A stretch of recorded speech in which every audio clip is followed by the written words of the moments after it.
Welcome back to the Wildlands campaign.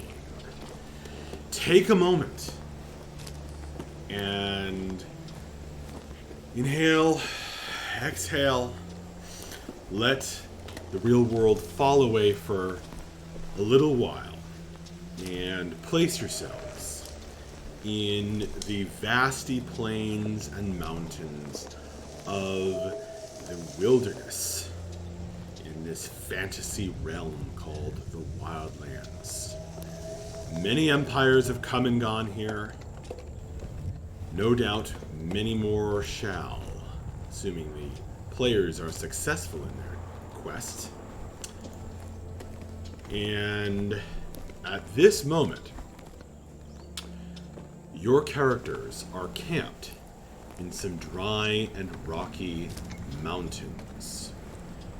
You spent several days taking a straight shot north, having left Shadir behind to train and work with the Frog Talker, the lead goblin witch of the Mud Witches.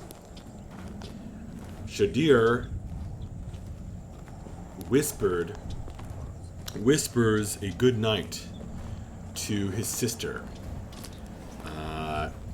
most evenings around the time when you are sitting by the campfire and eating the last of the day's trail rations.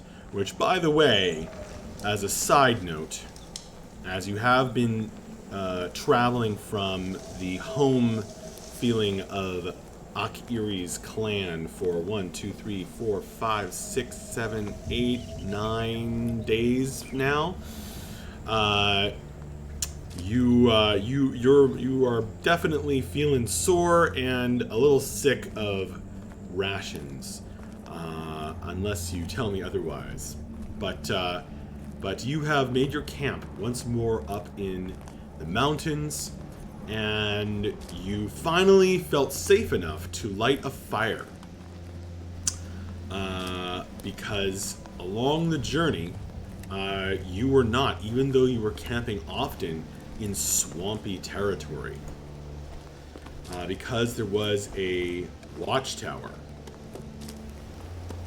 that was looking out over the swamp, and you did not want to be spotted by them. Those of you who have been taking careful notes will know that that is an area that is likely to have giants.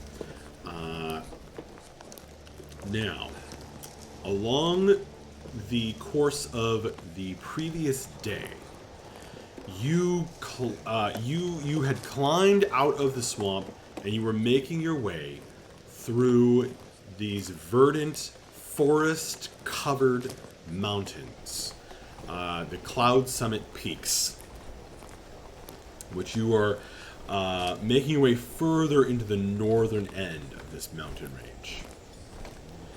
And as you made a choice about whether to go into a valley or kind of climb a ridge, and you actually saw off in the distance a mountain, which with a history check, two of you recognize from descriptions you have read. It is called the Mountain of Eternal Sun, and it is lit, even at night, by this enormous tree, this skyscraper-sized tree that seems to absorb the sun's rays, and now that it's night, is lighting up the mountain that it's on, and some of the mountain range around, with this greenish, kind of aquamarine blue light that emanates from its tremendous branches. Am I still live? Can you still hear me? Yep. Okay.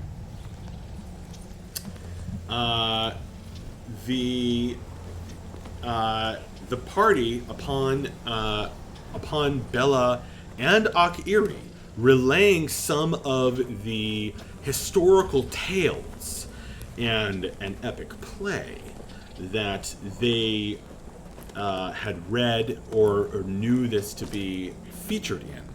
And also having heard tales that of blessings to be obtained by pilgrims to the Mountain of Eternal Sun.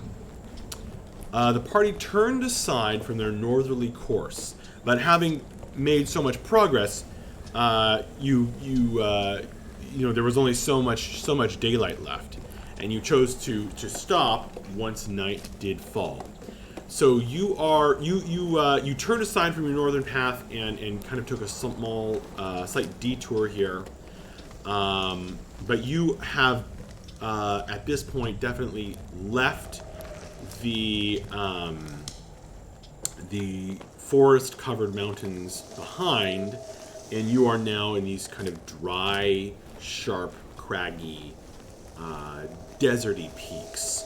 It's still the Cloud Summit Peaks mountain range, but it's much drier here. You can see the moonlight of the Lost One as it zigzags across the sky, reflecting off of some significantly taller mountains, mountain peaks, several days' journey still to the north.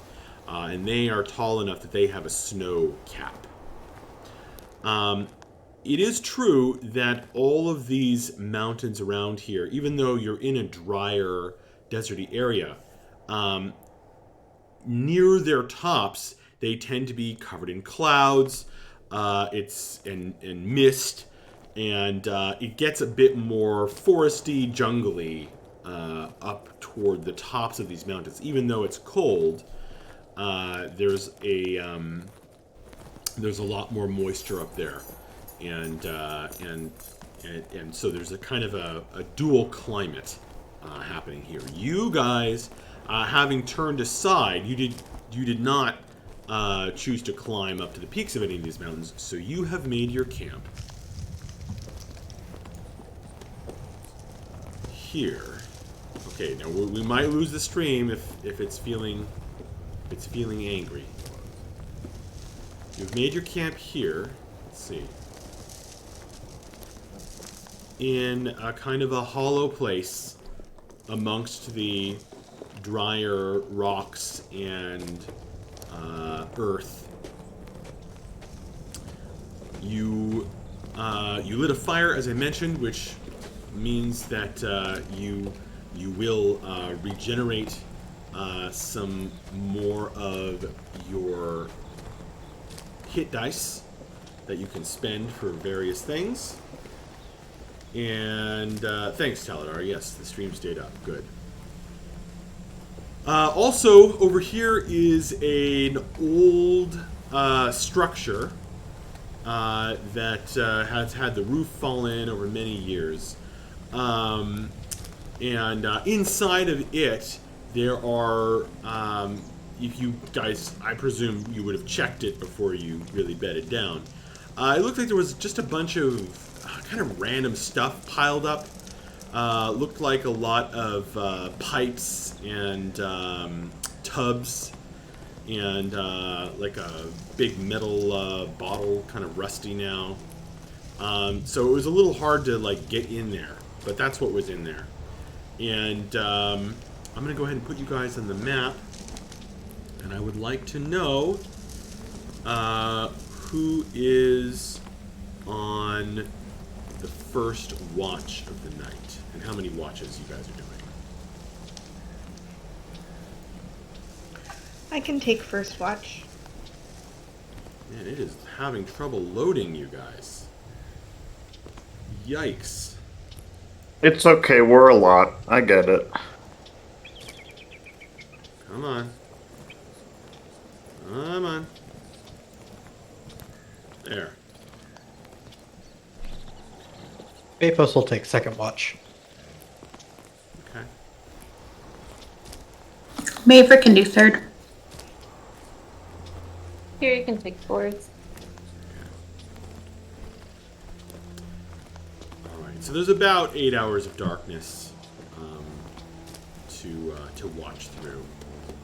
If you guys want an early start the next morning.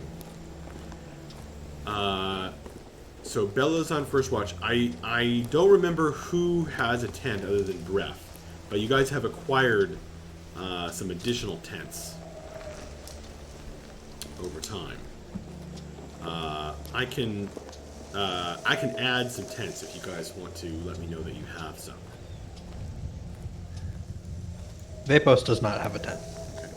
Neither does Mabra. All right. Well, go ahead and place your guys' selves wherever you would like, near or far from the fire. And Bella, where are you keeping watch?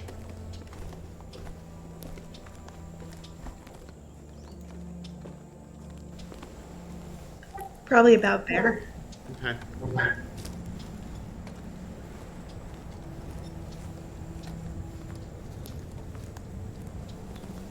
Okay. And you guys can let me know if you have any special preparations or special things you want to do this evening. But imagine that everything is lit up by this slight aquamarine bluish glow from the next mountain over.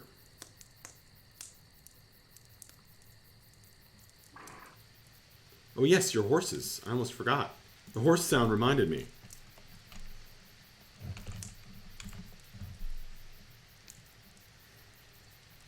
You guys have how many horses at this point? 3. We lost one pretty early on.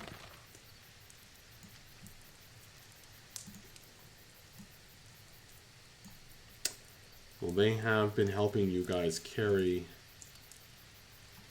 your stuff up the mountains here.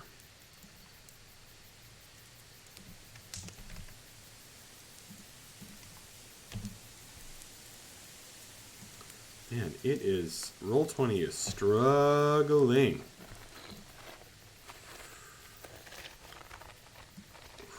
Yeah, it's been struggling all day.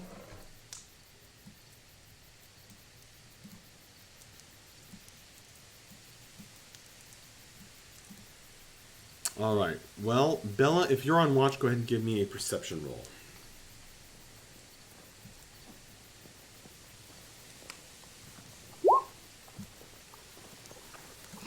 Well, that's not fantastic. Okay.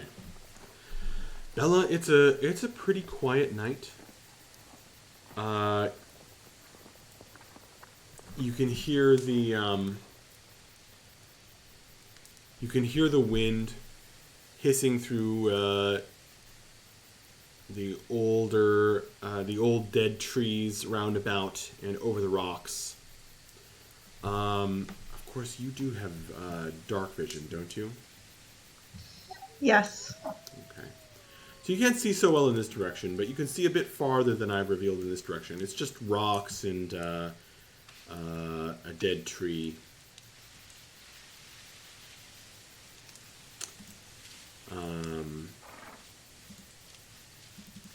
And you're noticing that perhaps because of the proximity of a headquarters of the Swordwings, the past few days it's been pretty quiet traveling. There aren't so many animals around, and there aren't so many dangerous creatures roundabout. It seems to have a kind of a lack of lots of creatures, and it's pretty quiet. Your watch is passing pretty uneventfully. After a couple Or of hours, so I think. are you going to then wake up the next person? Yeah, I'll wake up Vapos, I guess. Okay. So Vapos, you roll off of your bedroll by the fire. Yep. Okay. All right, and I'm gonna keep my Visage of the Elemental Self active during my watch, so that I've got dark vision.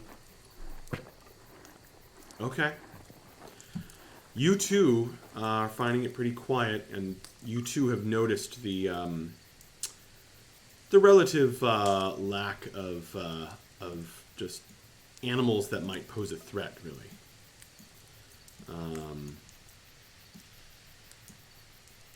There's the occasional there are moths, and then there's the occasional reflected eyes of a mouse here and there. Okay. All right, go ahead and give me your perception. All right. With Visage of the Elemental Self, that's actually going to be the 21. Nice. So peering through your terrifying water mask, you can see into the dark, and you're noticing there's really nothing moving out there. Every now and then, way up above at the clouds that gather around the mountain's peak, you see a break in the clouds, and and you spot a patch of stars as the winds blow harder up there. But other than that, nothing really is moving. That's about it. All right. Who are you waking up next? Mavra. Okay. Mavra, Yes. when Vapos shakes you awake and you roll off your bedroll near the fire there,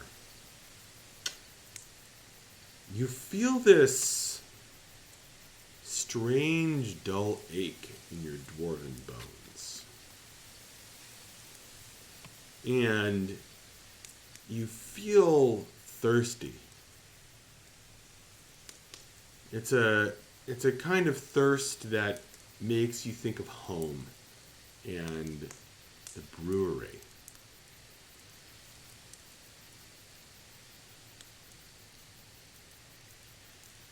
Okay. There's something about this place that is pulling your memory back there to the Dragon Scale Brewery, in fact. And old brewer's magic. You didn't quite sleep long enough. It's only for like 4 hours so far. You didn't quite sleep long enough for it to formulate into a dream, you feel. Or at least you can't really remember.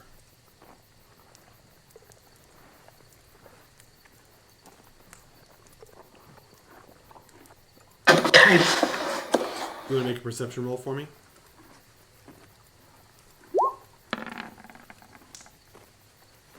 Okay.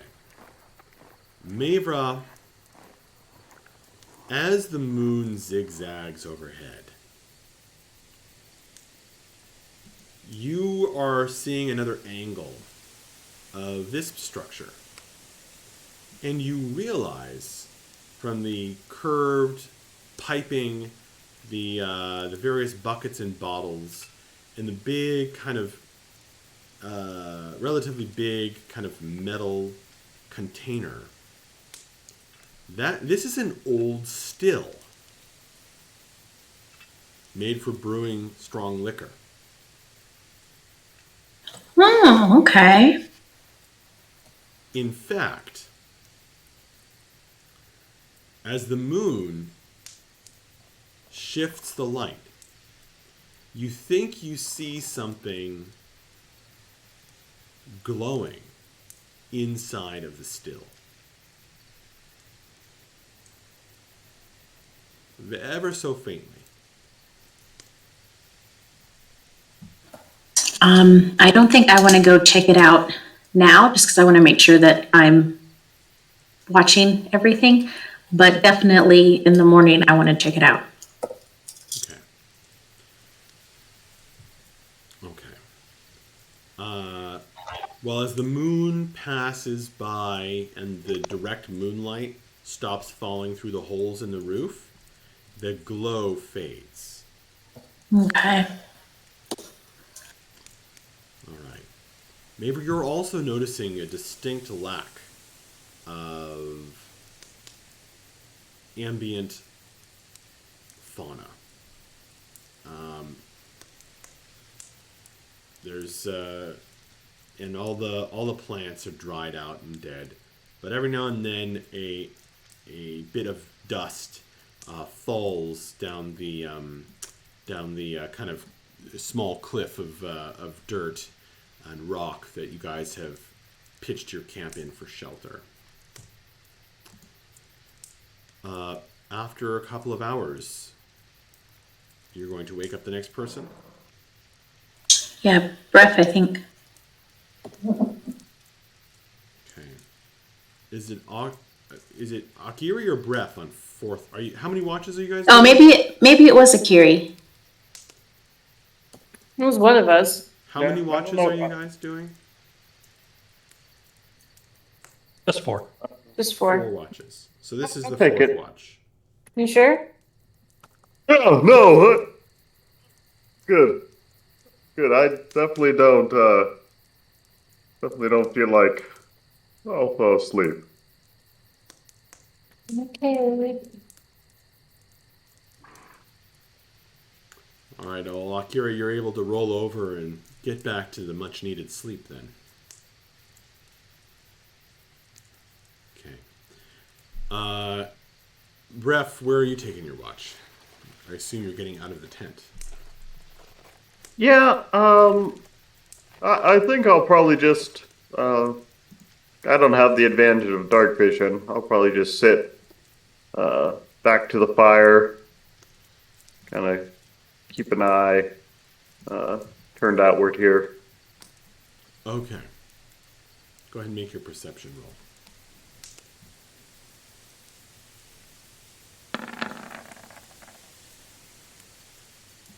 It could technically be worse.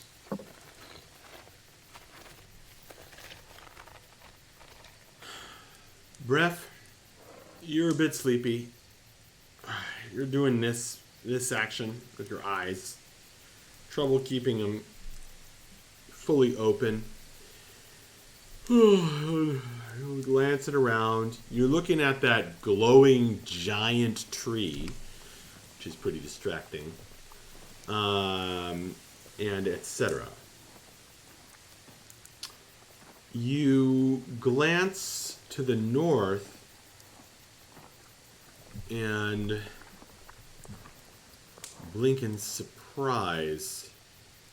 Up northward, which is the mountain's peak, is also to the north. So higher up the slope, you think you catch the slightest flicker of blue light.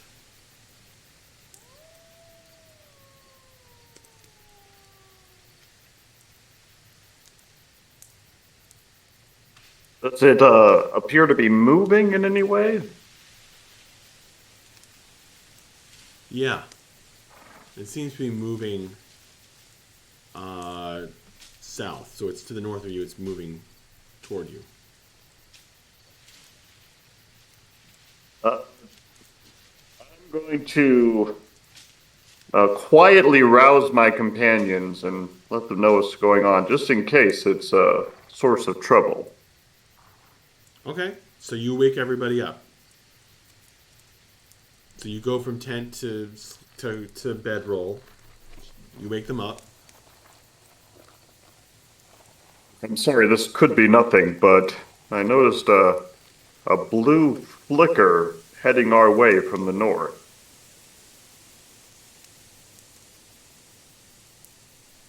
Huh. That sounds weird. All right. Let's take a. Let me see if I can get a closer look.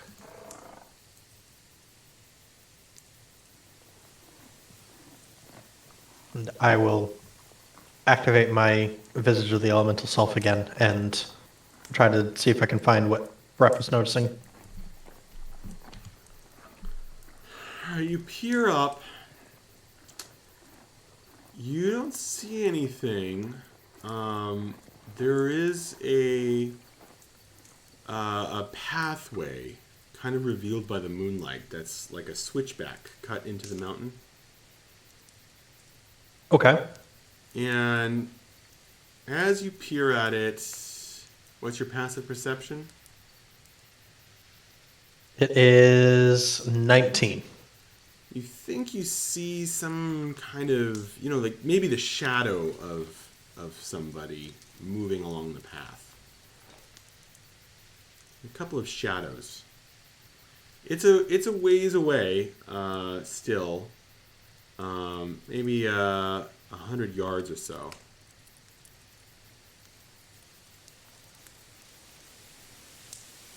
It seems that someone is coming down the path. Maybe 2 people? It's a little hard to tell. I'm not really seeing them directly, just the way this strange light is playing with their shadows. Interesting. Well, it could just be another couple of pilgrims. I mean, this is a popular pilgrimage site. Vapos, there's definitely you've kind of walked to the north of the camp a little bit, I'm assuming, to kind of get a better vantage point. Yeah. Okay. Well, there is a kind of a rocky. There's like some boulders up there. Let me reveal that. You could like climb up and get a better view. Here, I'll reveal what I'm talking about. Okay. Because it's kind of hard to see where because there's all these big rocks and then there's the slope. Gotcha. So you could climb out a little farther if you want. All right, you can make a new perception roll. Okay. That's a 20.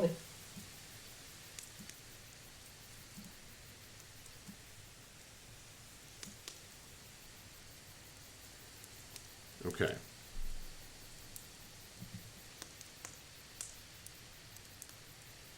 Okay. All right.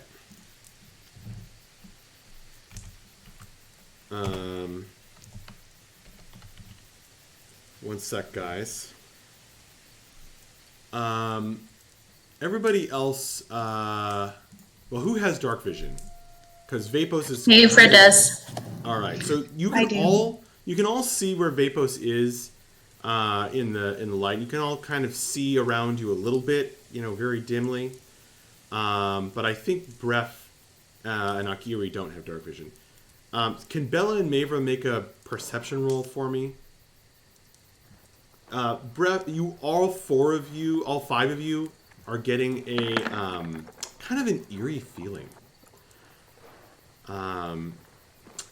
If your passive perception, which is 10 plus your perception bonus, is higher than is 14 or higher, the hairs are standing up on the back of your neck, or the feathers are standing up on the back of your neck. There's something out there. Definitely. Okay.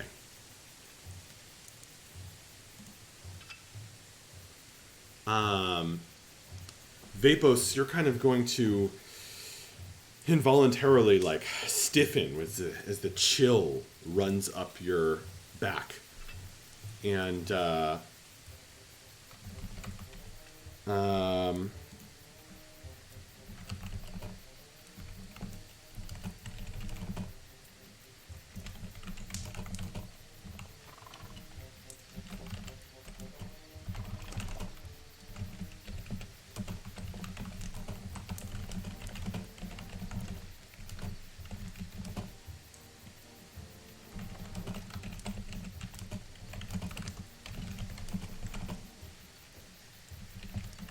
Did we lose him? 1 second. Oh, okay. I'm checking my notes here. I need to make a roll. That's what I need to do. Okay.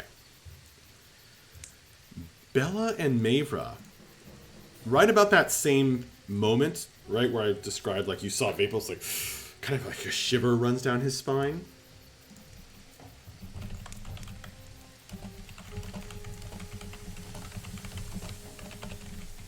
Now I think we lost him.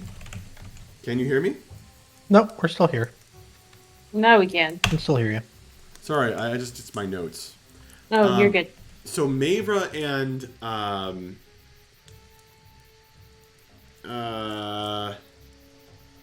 you guys are seeing shadows of people walking kind of around the edges of the camp, staying out of the reach of the firelight. So Mavra and Bella and Vapos, you are seeing... Well, Vapos, you can't really see the ones to the west. But...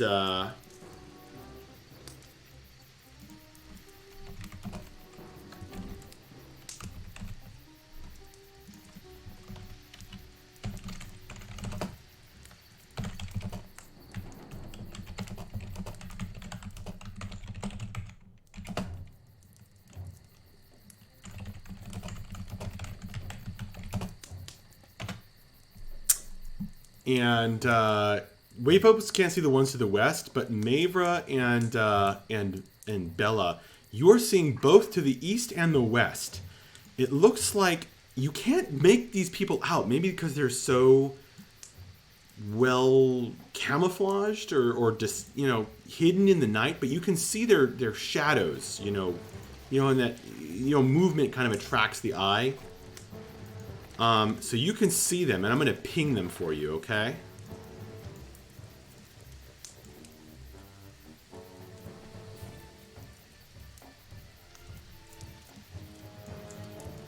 Are you guys seeing the pings? Yeah. Yeah. Okay. Mm-hmm. So it's right there, there, and there. Okay.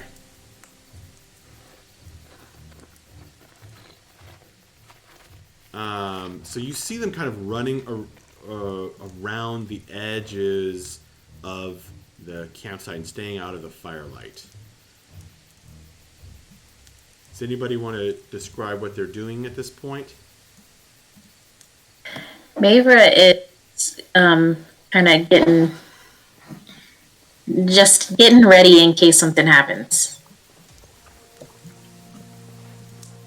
Okay, so Mavra, you wouldn't have been able to sleep in your armor without special feats or abilities. So you are not wearing your armor, but you have your green axe. You are standing at the ready, muscles tense.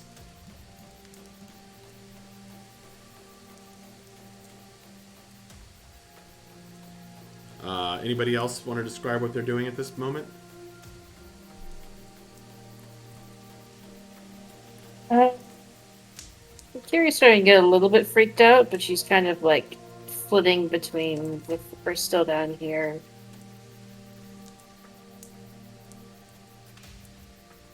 Okay. The shapes that you guys saw moving have paused for the moment.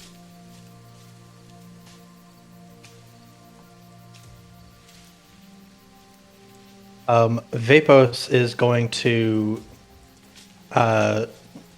walk kind of stiffly down towards Akiri, going right down right down the side of the cliff here, and is going to punch Akiri.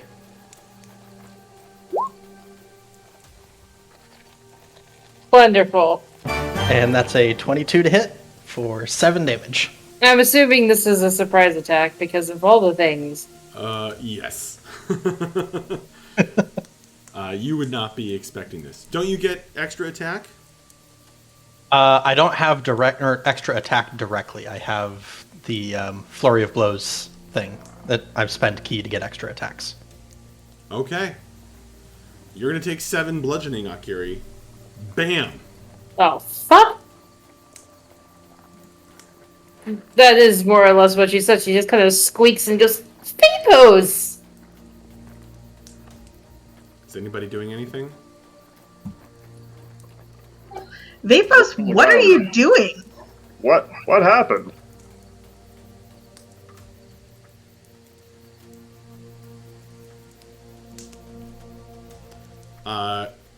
You guys are gonna... Vapos. Yeah, go ahead. Vapos is just going to stare blankly at Akiri and take another swing. Maver's gonna try to get in between them. Akira's about to be like, guys, help! Okay. Go ahead and roll initiative.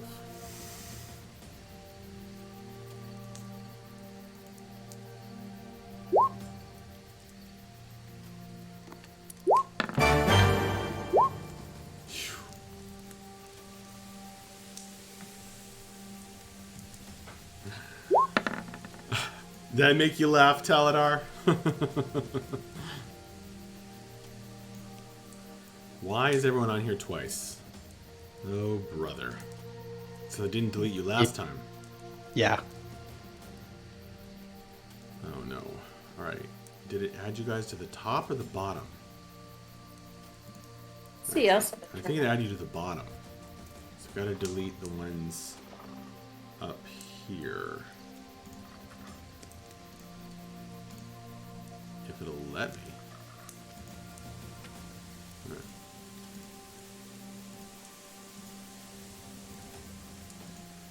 There we go. Oh, Vapos got a 5? Yep. Initiative is not Vapos' strong suit, despite being a monk.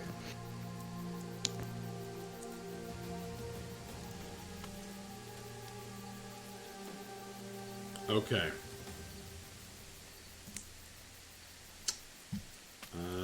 Good question, Vapos. 1 sec.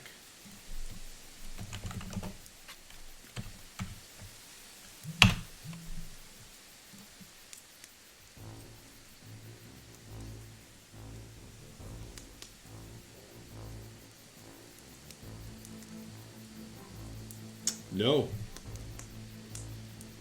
Okay.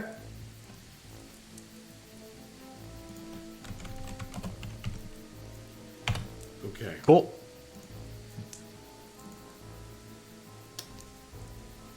So, the first to react in this situation, which makes sense with the what she narrated, is Mavra.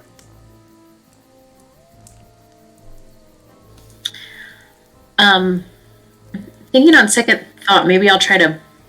It might be easier to try to pull Akiri away from Vapos, like to get her away from his coming hit.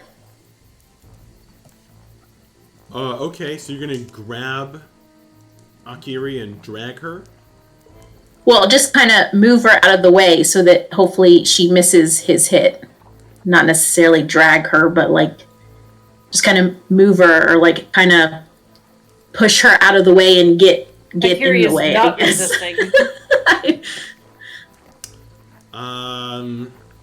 I think that would provoke, probably. So...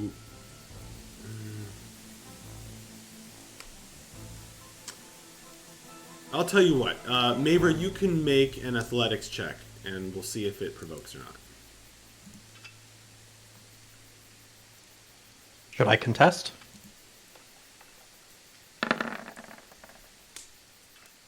Yeah. So,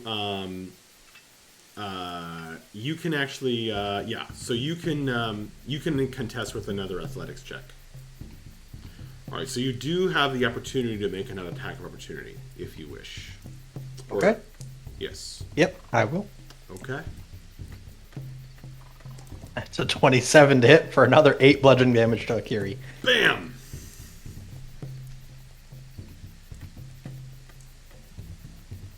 You'll notice that I'm not using my elemental arms to attack. I'm just actually straight up punching you. Mm-hmm.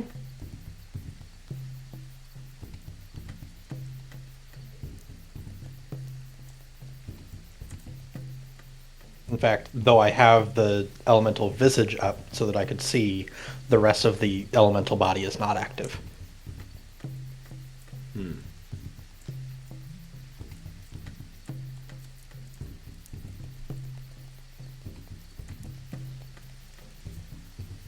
Okay.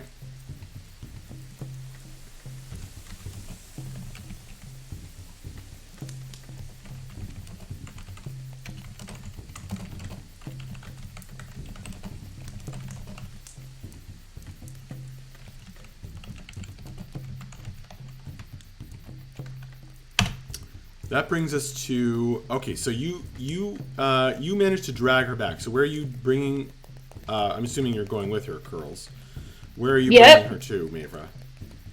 You just jerking her back a few feet?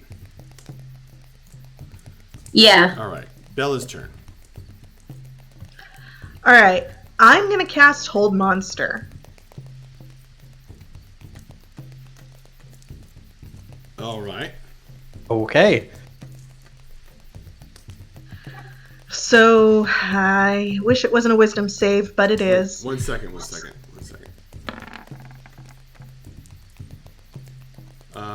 Okay, continue. Thank you. All right, that's going to be a 17 spell save for Vapos. Okay. I fail it. All right, you are held. All right, You so are- Vapos was already standing kind of stiffly, and now he freezes. Only his eyes really moving around.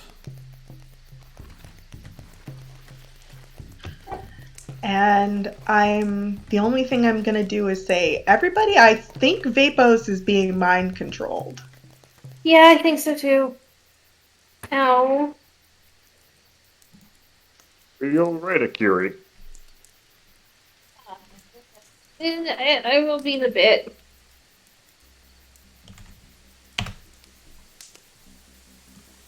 Okay. Is that it, Bella? Any other actions you want to do? That's it. From out of the darkness come shadows running, but no people attached to them. Just their shadows.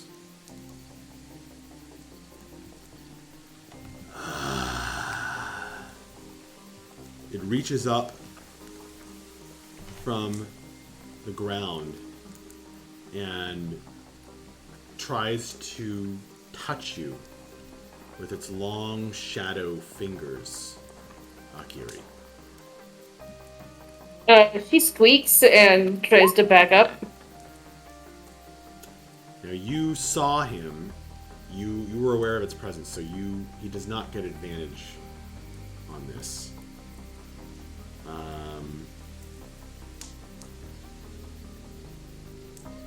So that's a bad miss. That, and then another one comes running out from the darkness. Maeve, are you? Oh no, wait. You didn't see it coming, actually, Akiri, because you don't have dark vision, right? And it was up, yeah. So you actually didn't have line of sight to it. However, it's still not going to hit you. Now this one's at Mavra. This one's at Akiri again, so with advantage. 2d20s this time. Aha! Fuck. You are touched. You dodge away from the first set of shadow hands. The second one grasps you and squeezes you, and its touch is deathly cold.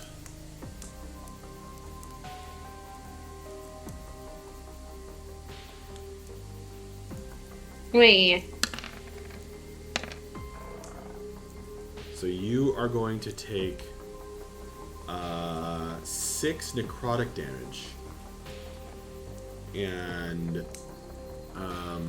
6 necrotic damage, and I need you to make a strength saving throw. Y'all ready to see something funny? Yeah, I'm ready.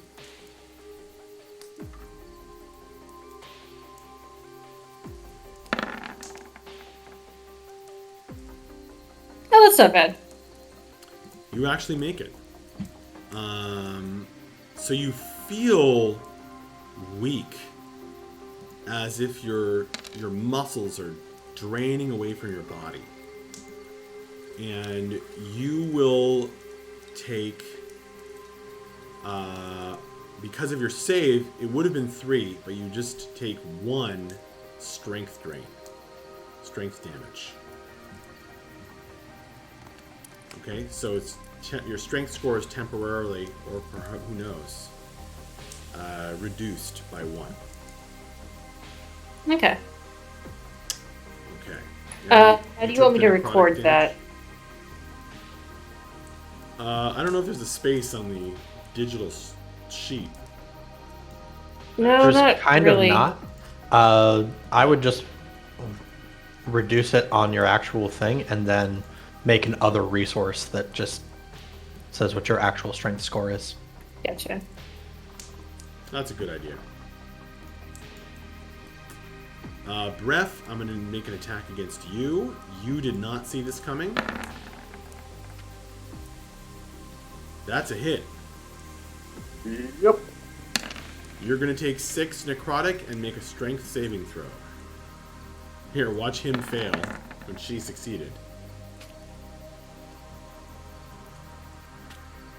13. You will, in fact, succeed. However, you still take 1 point of strength damage. Bella. Does it feel weak? Yep. Bella, will a... Yeah, you saw this shadow coming from out of the darkness. As it reaches out from the side of the tent to touch you with its cold, cold hands. It will miss you. Alright, cool. Okay. And that brings us to Akiri's turn. Okay.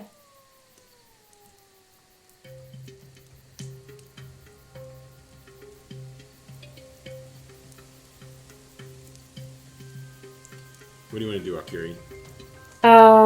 She's gonna heal herself real quick.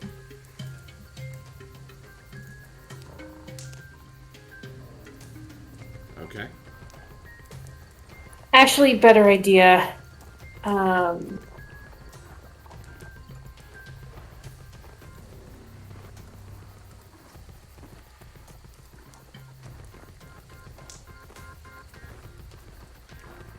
No, she's gonna heal herself. She's gonna heal herself real quick.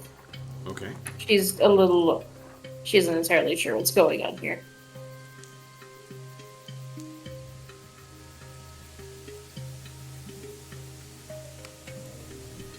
The shadows, as you use healing magic, the shadows whisper. Trespassers!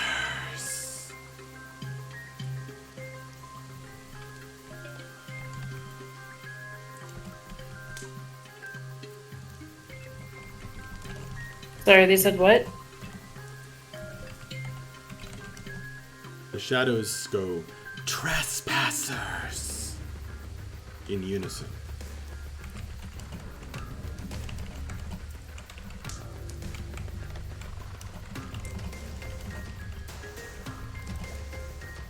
Gotcha.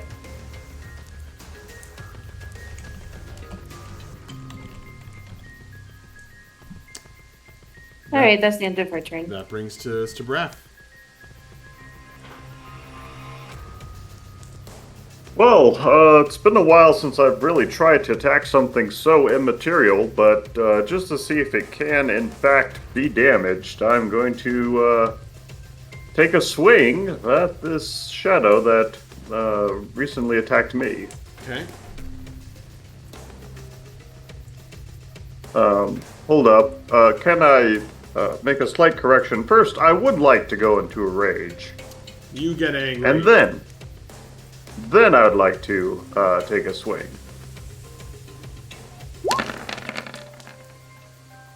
Well, poop. Poop on a stick.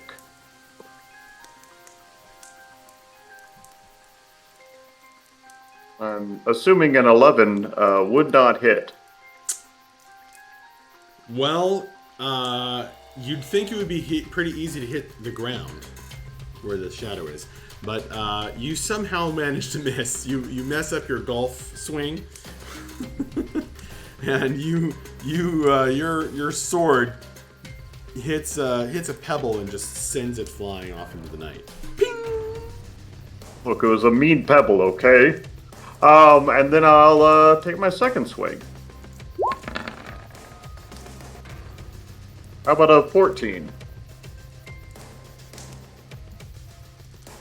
A 14 will connect, and you see your magical weapon drawing a cut through the shadow on the ground. The shadow of a person that isn't there. And then, to wrap up, I should have done this earlier, but I forgot.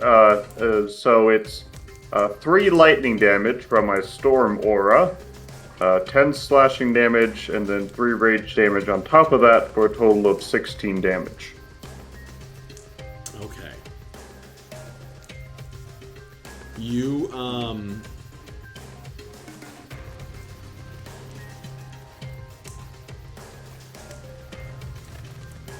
you rip into this thing and it almost dissipates. It's barely there, flickering. And it whispers, "I was only doing my duty." Was only doing mine. As it flickers, it turns into a stream of darkness.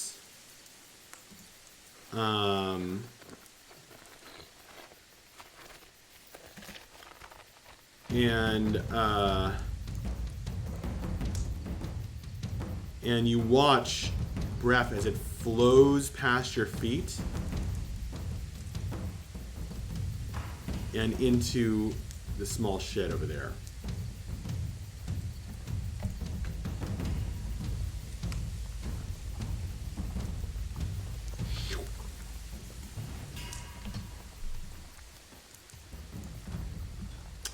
And after that creepy move, is your turn over? Yeah. Vapos.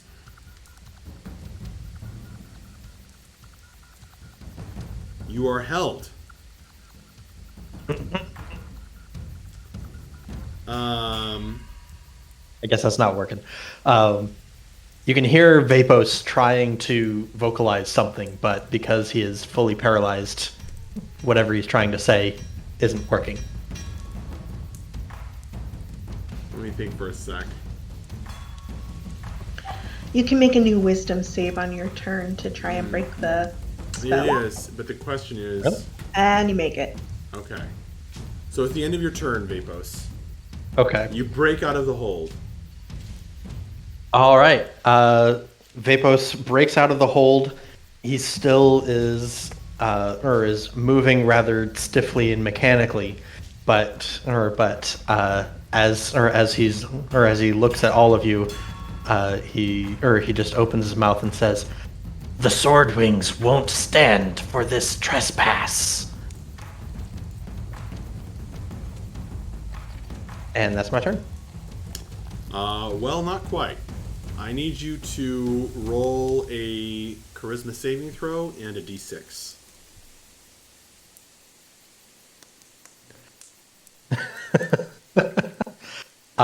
So Okay. can You're I bad at use? Can I use my ability to re-roll this one? What ability? I have a reaction that I can do to re-roll a failed save. Yes. Well, that's a bit of a weird one, isn't it? A little bit. So that's why I ask, rather than just automatically doing it. What does stillness of mind do? Stillness of mind is an actual action that just ends a charm or frightened effect. Right.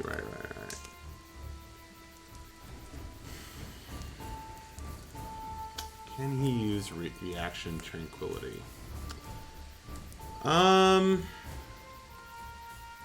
This is one of those weird ones. It is. So if you want to say no, it's perfectly fine.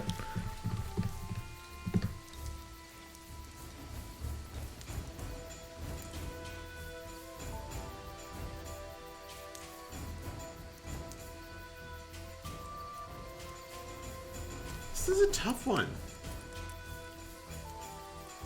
Because I feel like... Okay, so here's what's happening. You are engaged in an internal war with the thing that's possessing your mind. I'm going to say that in this particular case, and in this particular case only will this ruling apply,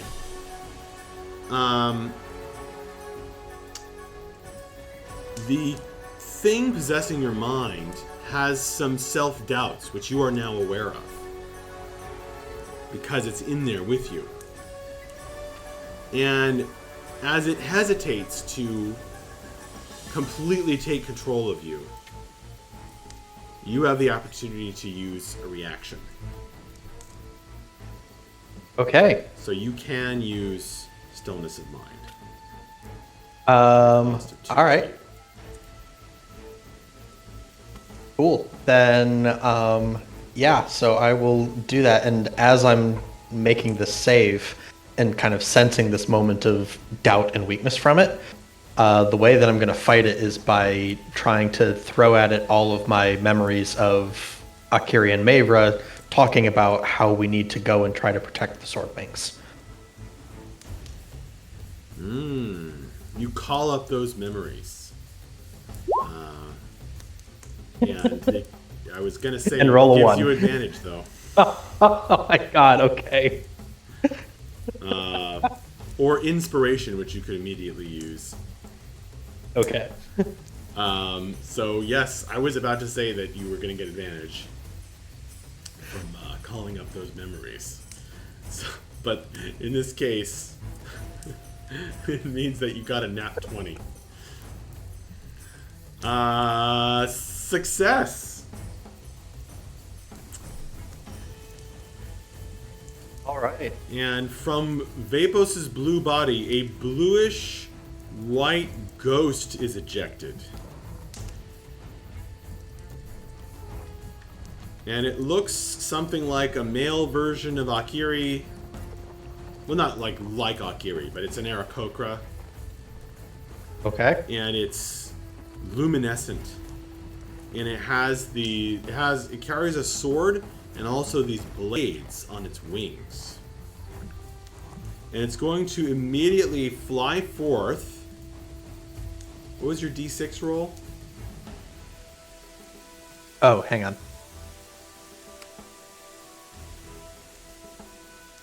1. Okay. It's going to immediately fly forth, and it's going to fly over here past Bella and Breath, slashing at you with its ghostly wing blades.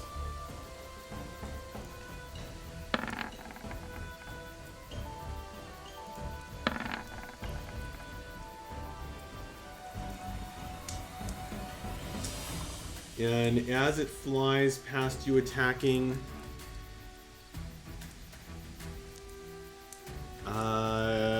it's gonna miss both of you.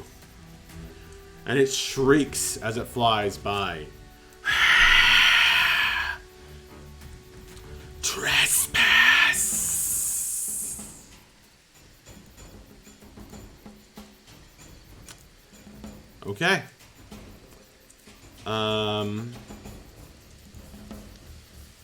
That brings us back to the top of the round, Mavra.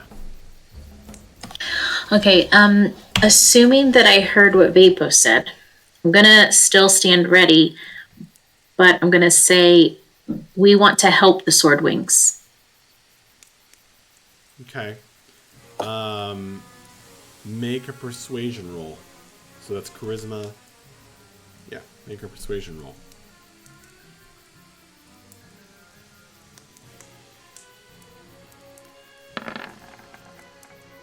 What? I wasn't really expecting that to work, Mavra. But the thing actually pauses after its attack and floats there and says, "But the curse." That is that the end of your turn, Mavra? Yes. Okay. These things, these shadow things, they don't have the same reaction. They don't seem to understand you. Okay. But this guy kind of he takes a less aggressive stance. Like he kind of pauses in surprise. Bella? Yep. Do you I'm going to back up here. That would provoke. That's okay. Alright. It will take an attack on you. It's gonna... Oh my god. Does it really miss you? Yeah, it's gonna miss you. Alright, continue. And then I'm gonna shoot it. This gun? Yeah, the one that I was next to. Okay. That's only a 14 to hit. That will hit. Oh, okay. Take 11 damage. Okay. Your bow, which is activated by shadows, just shot a shadow. Yeah, the irony is not lost on me. Okay. Well, your bow laughs. Or the cursed being within it laughs. And considers that very funny. So it goes like this. It stretches out and into the still. Just grab the horse by accident. Okay. And I guess that's my turn. All right. Good night, Mavra. Good night. Night. Wish you could stay. Okay.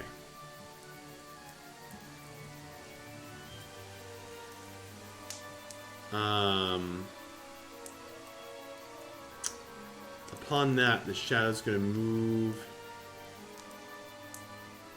It's gonna move over here. And it's gonna attack you.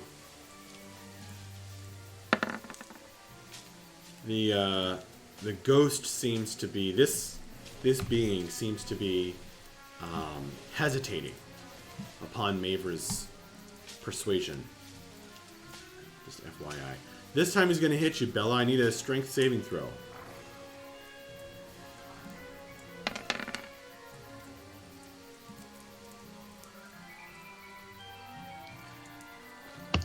Three. You're going to take 8 points of necrotic damage and 2 points of strength damage. As you feel weakened by its draining cold. All right.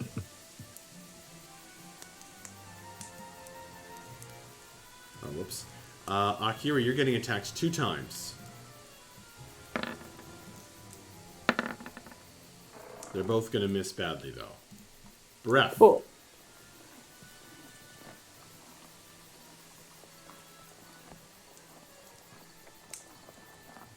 Oh, sorry. Mavra was talking to me. I'm going to attack the shadow.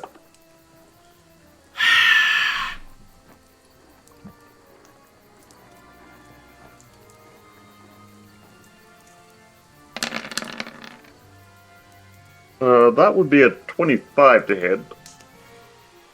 Yup. Me assumes that poison does not do much to these Correct. things. But that is 22 points of damage otherwise. It stretches out and gets sucked into something in the shed. And then can I move and then take my second attack? Yeah. Ridiculously, I'm gonna come- because this is 5e. 1, 2, 3. Yep, I'm going to come around here and attack this one. Alright.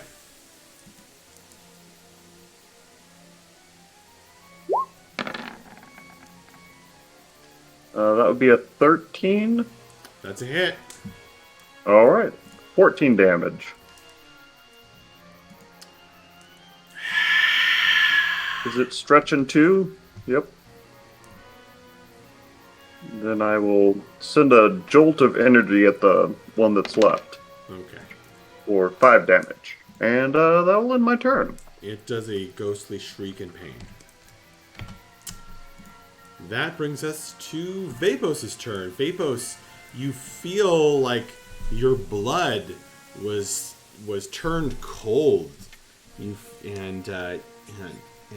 then that presence was in your mind and it left you and has taken visual form over here.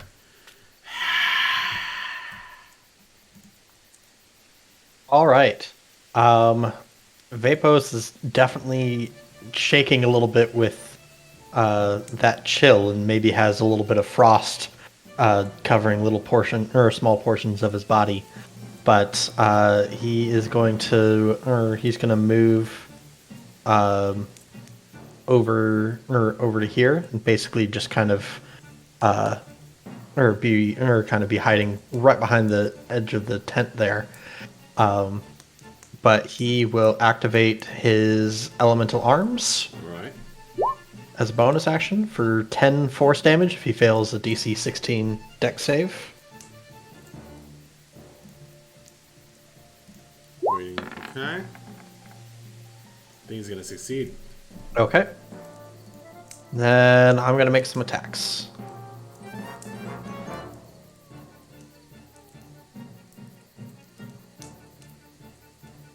Three attacks to be precise. Okay. So first one is for 9 plus a d8. So 12 force damage. Yeah, that's going to be enough. Okay. Bam! You destroy its essence. You have magical fists, right? They count Yeah, as magical? they're force damage. It's going to And stretch magical. out and get sucked into the shed.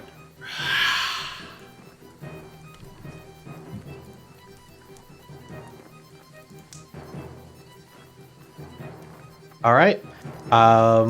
Yeah, and then Vapos is going to look towards the ghost and just he's ready if it wants to continue fighting, but he isn't going to make any more aggressive moves towards it. Okay.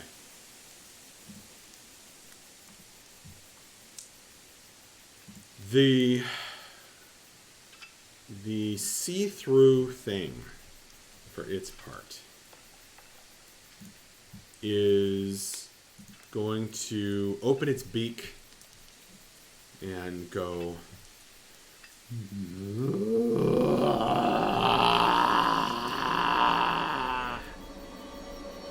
Looking into its twisted face, you will feel this eerie chill descending over all of you. I'm going to need you to make a wisdom saving throw.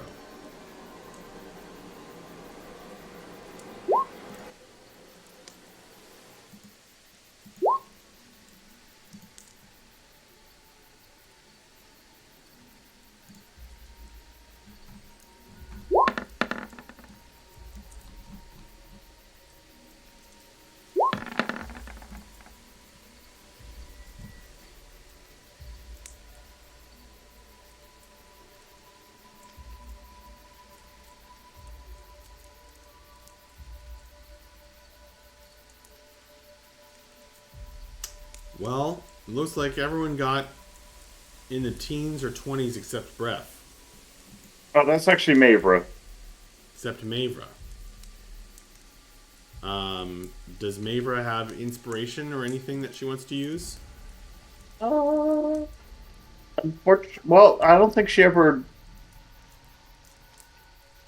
I don't think she's used it any of the times you said.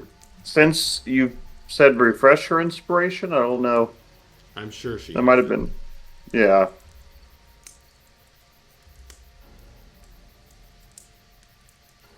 Uh, if you're willing to retroactively have her have had one, No, it's our since house she. rule. It's my house rule that we just they're rerolls. Okay.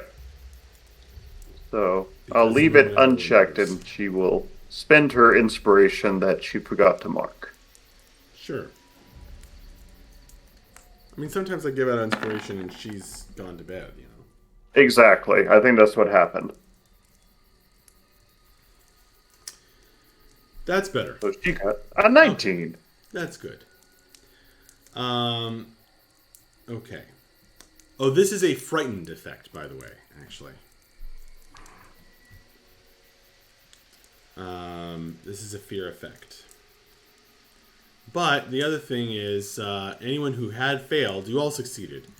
But you would have aged 10 years. So that would have been fun. The ghost says, I am Sir Zark. You are trespassers. Yet you say you wish to help?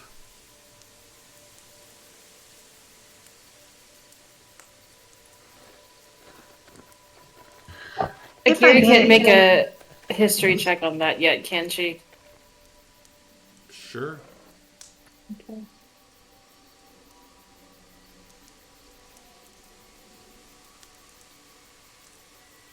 Who was replying? I was. If I may, we had no idea that we were trespassing when we bedded down here for the night. We are on our way to the Swordwings meeting in order to help them defend themselves against a terrible danger. And we stopped here approximately on our way there.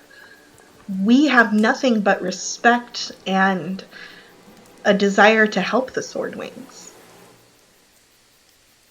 Okay, make a persuasion roll. So Mavra kind of got him to listen with hers. Now you are kind of taking us out of combat, basically. Ah, damn it, that's only an 18. That's still good.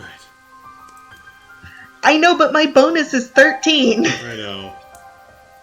If only you had advantage. I don't have inspiration. I can't blow anything to give myself advantage on this. We are going to stop. We are going to end initiative here, though, for now. And the haunting being floats closer through the air and says, I am Sir Zark. Kiri, you remember that name. He's a bit obscure, but you were an obsessive reader of the tales of the Swordwings. And he was an obsessive figure. Dedicated sword knight. Considered to have a very strong soul and well trusted. He was given a patrol along the mountain paths. The story you heard was that it was the mountain that White Ridge Tower is on. This isn't that mountain, though. So maybe the stories are a little bit, off. In any case, he was given charge of 5 fledgling Swordwing trainees on the patrol. But they all disappeared.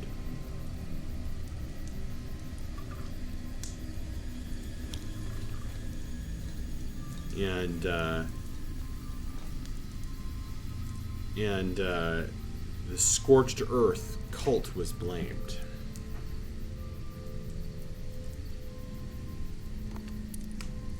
Oh. Okay. And I'm sorry, what was his name again? You kept breaking up on. Sir Zark. So sorry. A. There's a double A. RK. The kind of name you can only pronounce if you have an Eric Hokra's voice box. Zark! Zark! Okay. He floats closer. And you definitely remember there being something about a curse. Akiri. And that was blamed for the disappearance. But as the spirit floats closer, he says,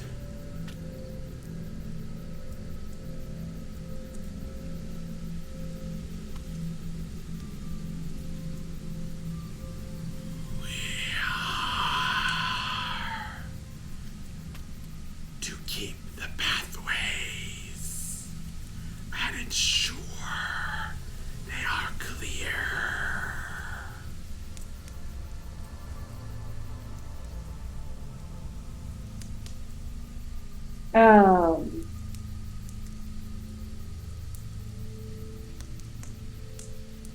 Akiri is going to step a little bit closer to him. Just kind of squeeze around Mabra, and so she's kind of at the front closest to him, and say, Sir Zark, yeah, I've heard your stories. We're trying to get to the Swordwings meetings, and I'm so sorry. I didn't realize that these were your lands. But we're just trying to pass through, and thank you for keeping the way clear. It's been really easy travel so far. You've been doing a great job. Yeah. So, yeah, just. And she kind of stumbles off, just like, wait, hold on. I'm talking to as like the situation kind of hits her for a second as she realizes what's going on, and she kind of stumbles and stutters to a stop, but then shakes her head and says, but yeah, if you wouldn't mind letting us just pass through, that would be great. He says, I am Sir Zark. We are to keep the pathways. But we drank the cursed drink.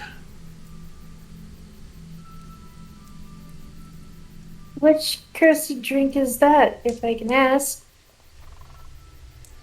The dwarf brought it here.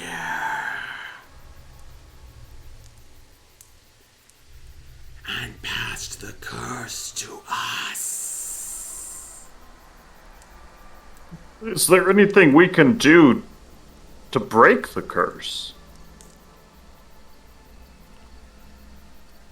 I am Sir Zark. We are to keep the pathways clear.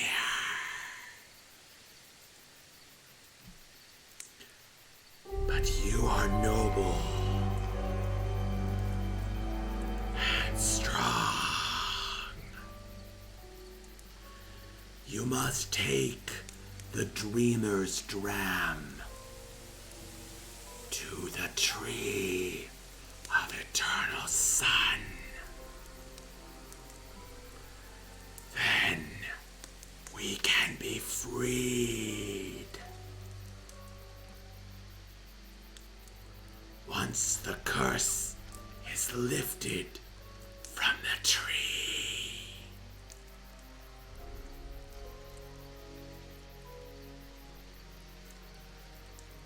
Interesting. A person tree. Does that ring any bells? Can I make a history check on that? Yeah.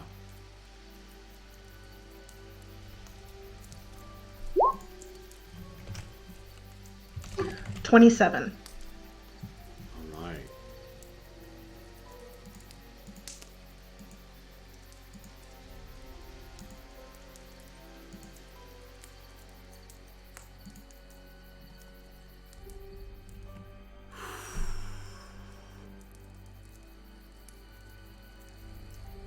Do you remember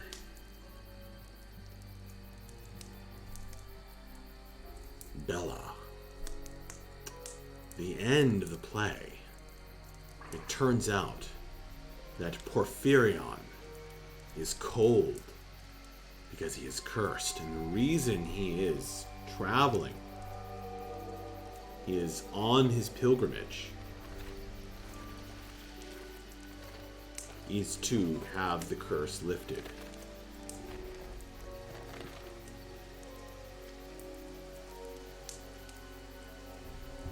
Alrighty. So, But the light is trapped.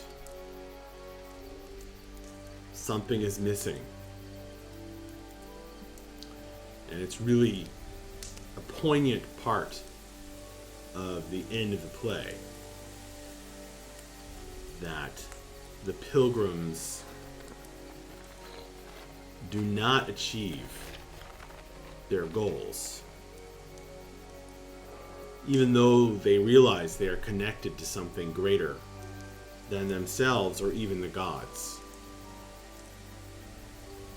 The light is confined.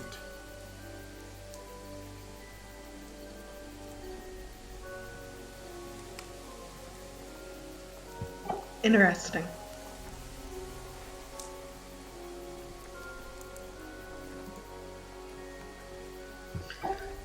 Okay.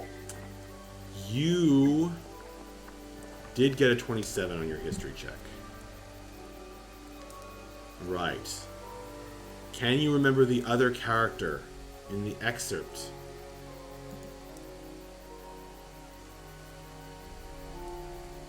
Give me 1 second.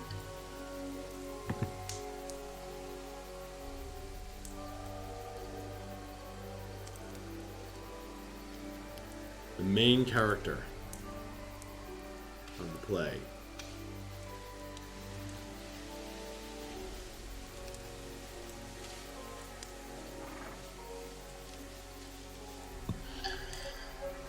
Oh.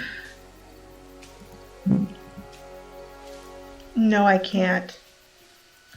Okay. Well, it does come back to you that his name is Brother Mundy. Right. And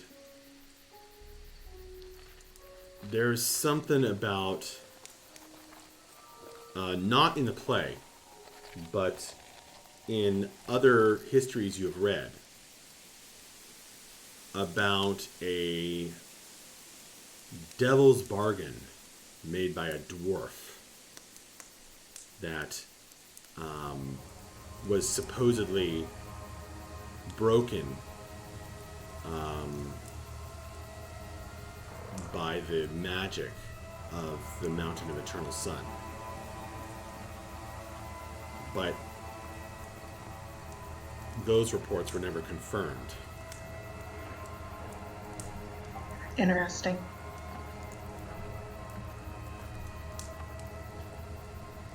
You might suspect that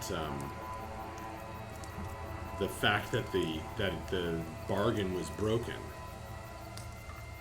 might have been propaganda, a rewriting of what actually happened. I see. Okay.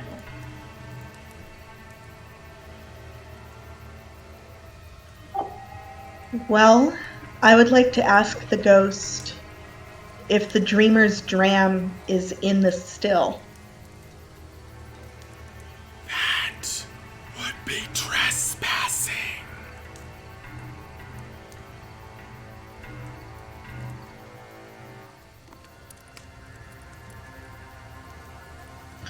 We only want to help you.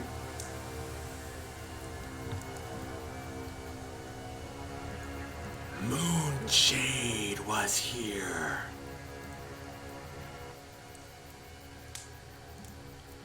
A curse he brought upon Sir Zark. We were to keep the pathways clear. The pilgrims for to tread.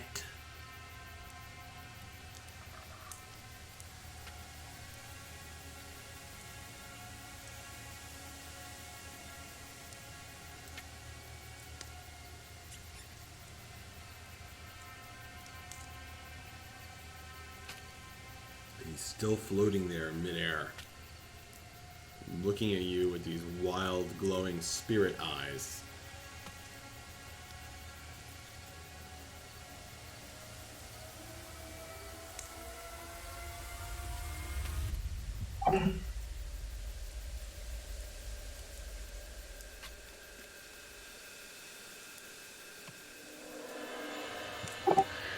Well, who wants to try to go in the still and retrieve this beverage? I'll do it if no one else wants to. Maver steps up and says, I'll do it.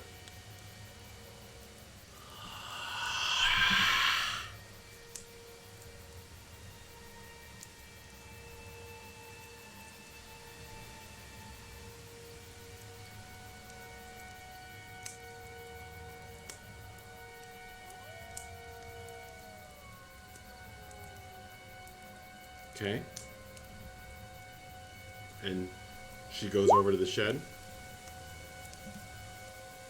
Yeah.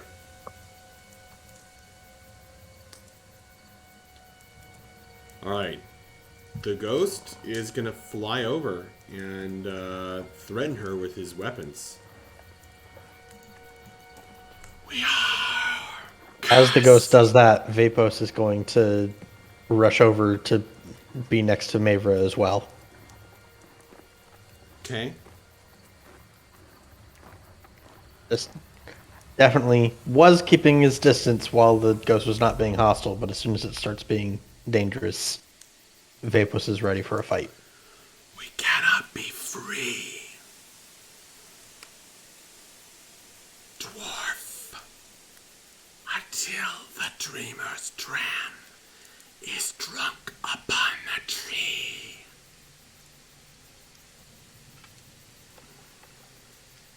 Exactly what I'm trying to do. I don't really understand the history of this place, but it sounds like one of my kind. They played a part in what you find yourself in, and I'm gonna try and make that right. Seems that this guy is cursed to protect the thing that that could save him.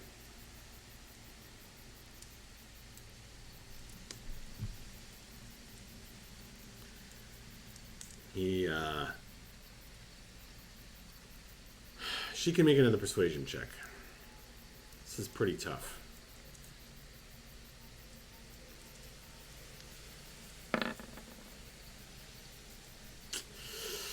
That's good, but he's going to continue to threaten her. I am Sir Sark. We are to keep the pathways clear.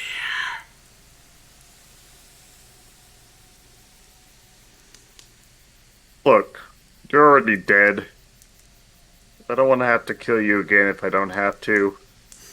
Please stand aside.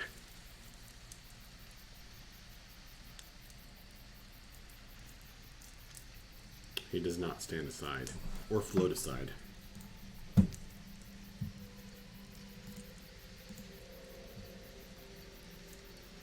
Kiri, I don't want to do this if you're not okay with it, but I don't see any other way forward unless we just walk away.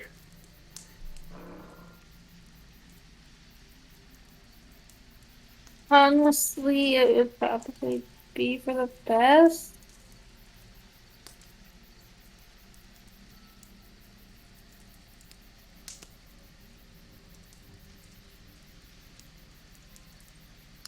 Alright, just to confirm, by it, do you mean forcing my way in there?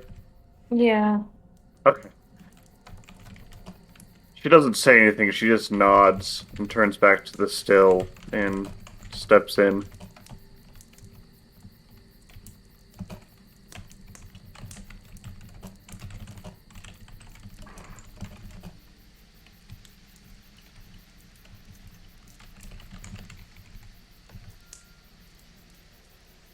Okay. It's gonna lash out.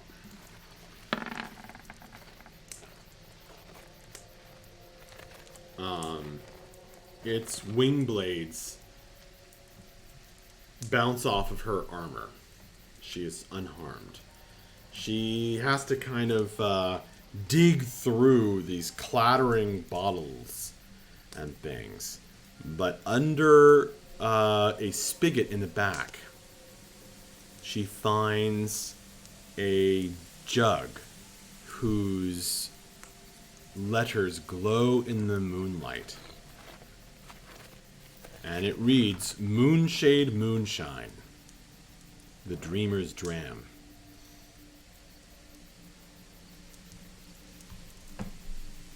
She, In dwarf.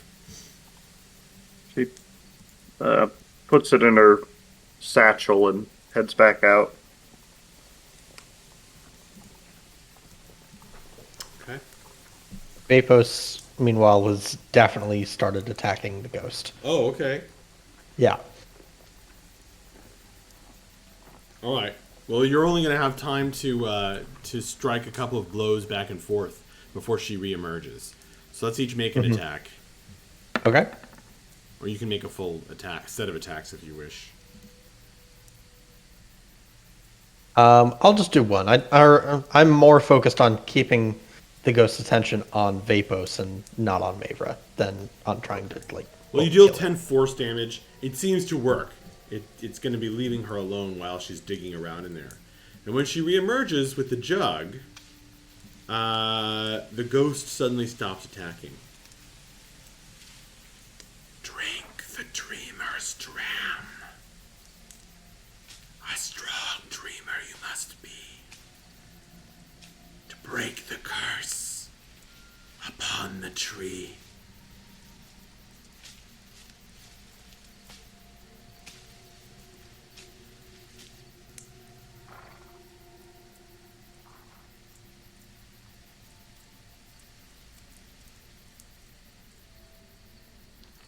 Dearly would Certainly I love try. Dearly would we love it most if you could help and stop this curse of ghosts.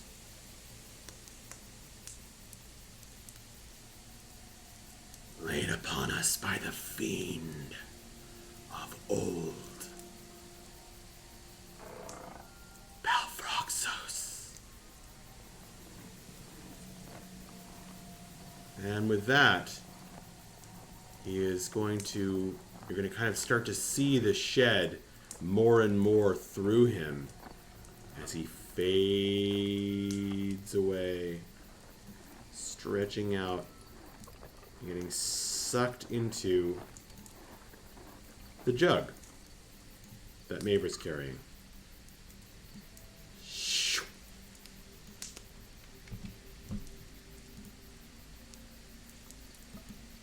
Wait, was he a genie? It seems to be full of a swirling dark liquor that is more than half smoke, constantly spinning round and round with shadows inside of the jug.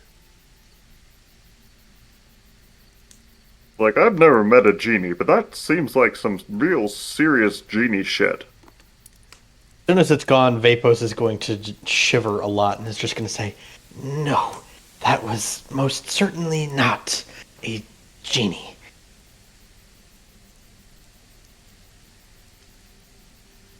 Akiri, I'm so sorry about what I did while it was controlling me. I thought that I would be able to break free, but it had a stronger hold on me than I thought. Ha! He was a djinn with a G. That's right, Taladar.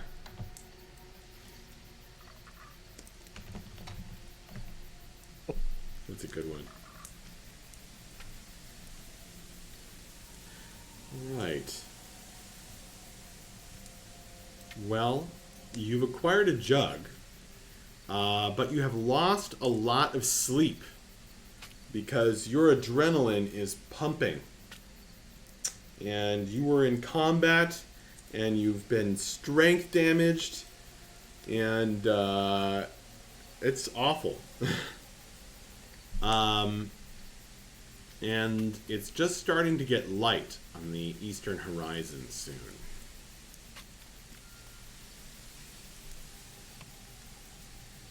So, you could sleep late into the next day.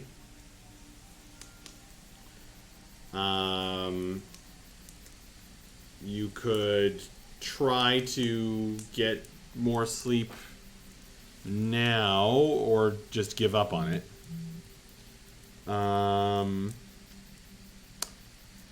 Or perhaps there's another course of action. What do you guys want to do? I'm fine with whatever. Vapos is fine to keep moving, but other people need sleep more than him.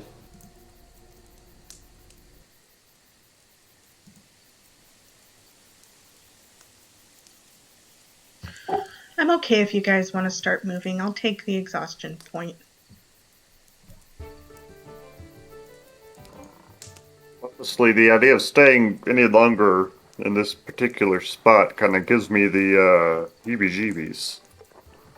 Yeah, we should probably keep moving then. Alright. So, yawning, you guys are going to break camp and head out? Mm-hmm. Yep. If we need to, we could take like an early night, but let's just get out of this area. Okay, I'm updating the calendar. It is now the 13th of Jwerk, a success day.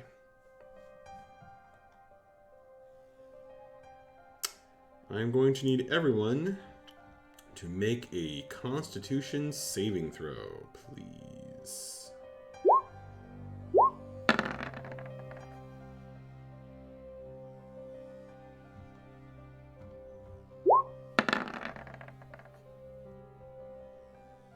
Sorry, I rolled that twice. Okay.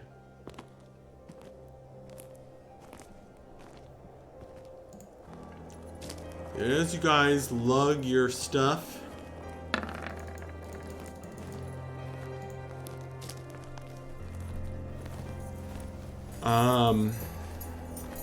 over the mountains, you're going to find several pathways crisscrossing the mountains here. And although they aren't exactly well kept, they definitely show signs of plenty of traffic. And you are going to see, as you come around the mountain,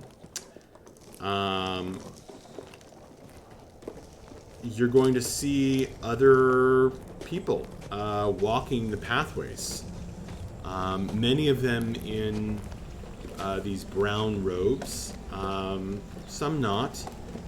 Different knots and groups of all different kinds of people heading to and from the mountain and the big plateau on the Mountain of Eternal Sun that has the giant tree on it. Akiri, you get a point of exhaustion. Bella, you get a point of exhaustion. No.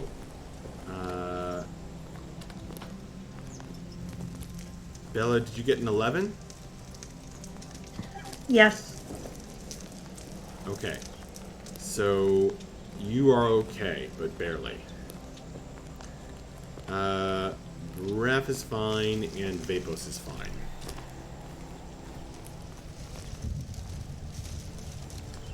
Alright, so 1 level of exhaustion, Akiri, means disadvantage on, like, skill checks. Gotcha. And ability checks. Okay. If I recall correctly.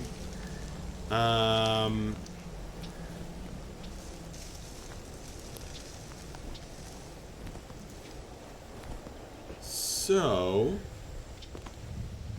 you guys made some progress in the direction the other day.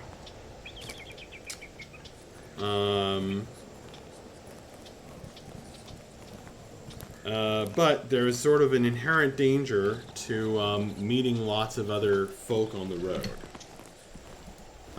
So it's going to be 2 and 2.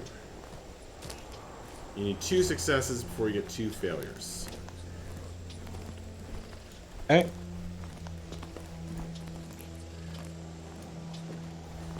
As you guys are walking up, it's truly a tremendous, awesome sight. This vast tree that seems to catch the light of the sun and set the whole mountain glowing. And in that light, if you glance northward, as you get closer, you'll see through the mountains, kind of where the mists near the top of the mountain congregate, and it makes it a bit greener, and there's more plants and jungles toward the peaks of the mountain. You can kind of see this big tower up in the mountains. This is to the north, about a day's journey north of the Mountain of Eternal Sun. And you can kind of see this tower on the peak of one of the mountains that appears to have wings sprouting from the sides of the tower. And it kind of looks like these giant statues on the top of the mountain, clustered together to form a tower. And it's coming off of a chalk or limestone ridge of the mountain. It has a very striking appearance.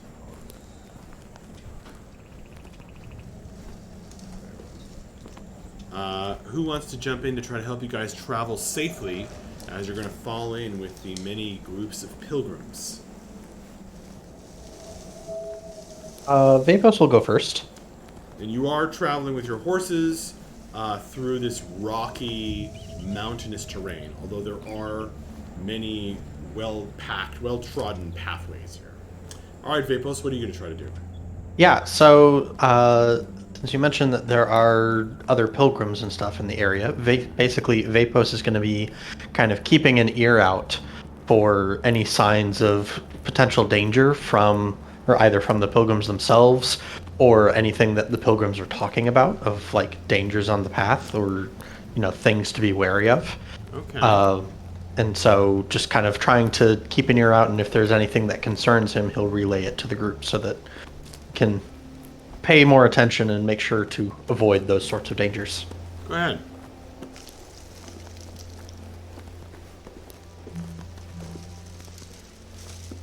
a 26 for insight.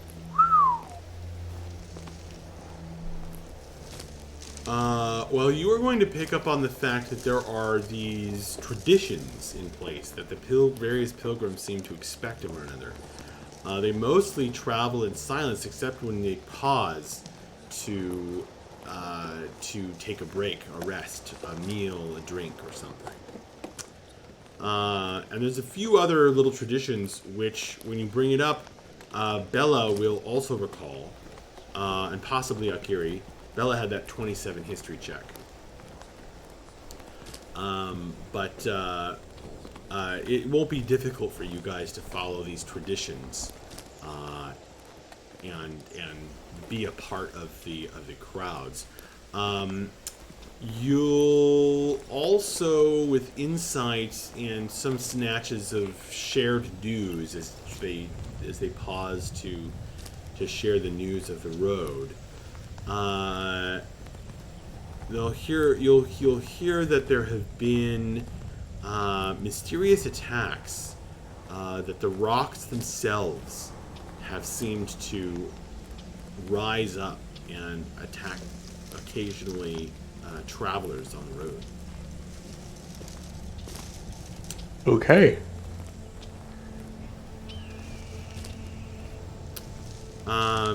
You'll also pick up on the fact that not long ago an important traveler came through. Someone considered holy.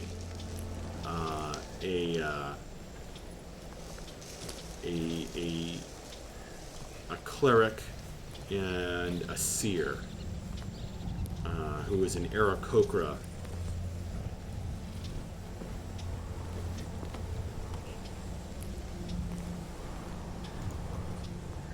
Oh, that lady. Oh, Martha. Okay. Definitely passing that along to Akiri. All right.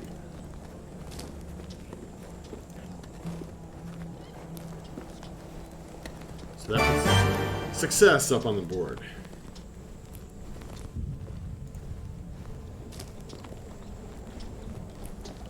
You will get your 3 temp HP.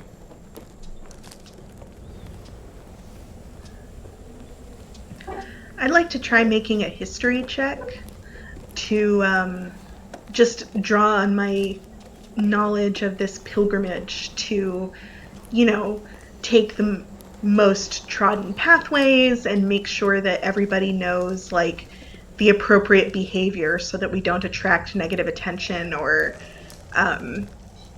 offend anybody while we're making our way up the mountain. All right, you're gonna make a remember old maps check. Go for it. Well, that's only an 18, but I think that'll get me through. It does get you through.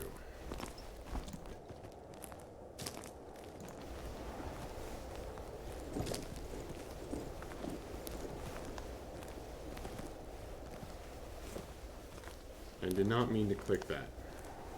Do not do it. Roll 20, listen to me.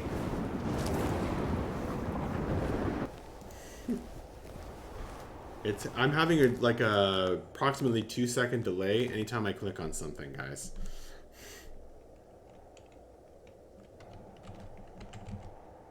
Yeah, Roll20's acting funny tonight. Yeah.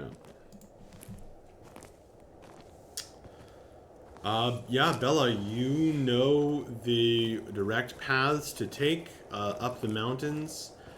You actually know a pathway to take that could take you guys a little bit out of the crowds, which is beneficial, since you don't have to deal with as much donkey dung. You get 3 temp HP, and Corey, since you jumped in first, go ahead and make a D57 roll for me. Okay. It's so funny that I've always have to have you guys roll D57 for this. Gotta bust out those non-Euclidean dice. Oh Well, I mean, there's a reason. It's just so fun. It's a funny reason.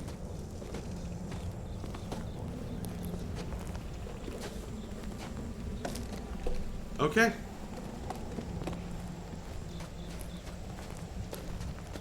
You climb up and up and up the mountains. And Vapos, together with Bella, with Vapos kind of overhearing and listening and paying attention and kind of having insight into things, and Bella having read about this area extensively because, you know, it features her father's most famous play and is very numinous for the great bards. You guys are going to notice periodically up the trail, and particularly once you get up to the plain, these fairy ring mushrooms, rings of brightly colored purplish mushrooms, and you are going to realize that actually, rather than being unsafe, at least due to the magic of this place, those are actually safe places to rest.